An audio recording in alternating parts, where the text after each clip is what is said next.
Hey everyone, welcome back to Weekly Tools. If you're here, you've probably seen that dreaded check engine light with the P0597 code. No worries, we're going to dive into what it means and how to fix it step by step. Let's get started. This code indicates that the feedback voltage of the thermostat is somehow outside of the norm, whether that means the voltage is 0 or just simply outside of the normal range. You may also be interested in P0599 thermostat heater control circuit high. More about the P0597 code. Check engine light, poor fuel efficiency, engine temperature irregularities. OBD2 scanner, multimeter, replacement thermostat if needed, ratchet set, screwdrivers, work gloves.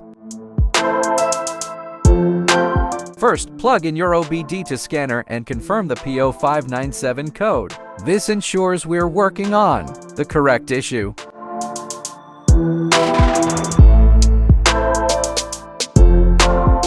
In most cars, the thermostat is placed near the water pump on the cylinder head first. Carefully remove the thermostat from the engine. The engine has to be cool before attempting the process.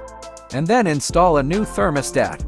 To install it correctly, you need to make sure the short end goes toward the hose and the deep end goes towards the engine.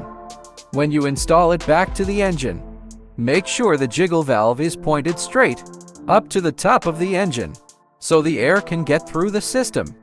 Once the repair is complete, clear the code with your scanner and take your car for a test drive. If the light stays off and the engine runs smoothly, you're good to go. And that's how you fix the P0597 code. Regular maintenance can help prevent issues like this, so stay on top of it. If this video helped you out, don't forget to like, comment, and subscribe for more DIY car repair tips. Thanks for watching, and I'll see you next time.